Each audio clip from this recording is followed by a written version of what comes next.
Juste avant la création de Blumanta, on a vu l'émergence de technologies d'intelligence artificielle adoptées massivement par l'industrie.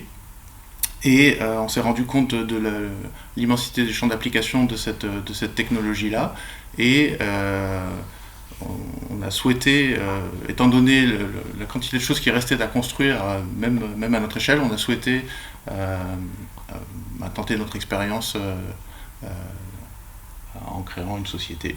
Alors, à la lumière de ces explications, le nom Blumanta s'explique de la façon suivante. Donc, manta, l'arrêt mental, l'animal intriguant et élégant, que l'on trouve à la fois à la surface, mais aussi à plusieurs centaines de mètres de profondeur. Donc ici, cela fait écho aux méthodes dites d'apprentissage profond, le deep learning.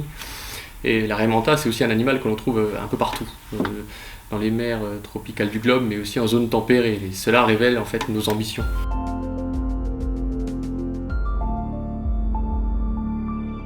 L'ambition de ce produit, c'est de simplifier le quotidien des praticiens tels que médecins, pharmaciens, orthésistes, en leur fournissant une application de mesures corporelles. Donc, concrètement, les mesures corporelles dont on parle, ça va être par exemple pour le chirurgien orthopédique, pouvoir analyser la récupération post-opératoire, par exemple. Donc ça va être essentiellement des mesures de circonférence.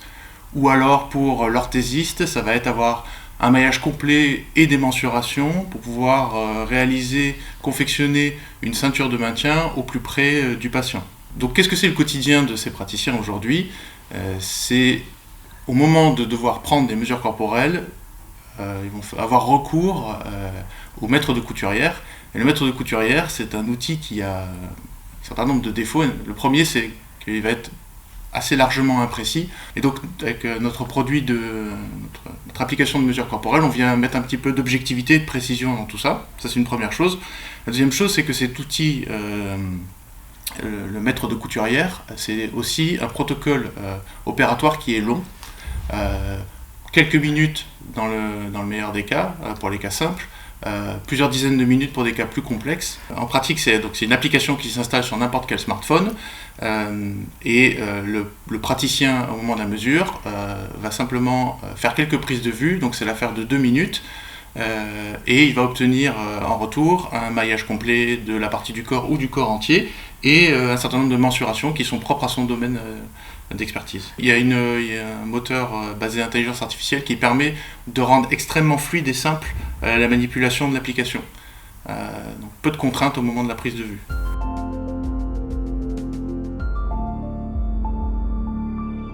Alors, aujourd'hui, nous sommes en discussion avec les premiers clients potentiels. Dans les mois qui viennent, nous allons travailler à l'obtention du marquage CE de cette application, puisque nous souhaitons l'avoir reconnue comme un dispositif médical. L'évolution dont nous parlons, de la solution, revêt 2 aspects. Le premier, il s'agit de contribuer à l'augmentation des connaissances des médecins. En effet, les pathologies que nous ciblons ont parfois des causes mal connues. Donc, à travers la collecte des données que nous allons réaliser, nous serons en mesure de procéder à des recherches de corrélation qui vont contribuer à l'amélioration de ce diagnostic. Le deuxième aspect, c'est répondre aux problèmes des déserts médicaux, puisque en amenant notre application, notre solution sur le smartphone, on démocratise l'accès à un outil. Pour le patient, ça va être un gain en autonomie.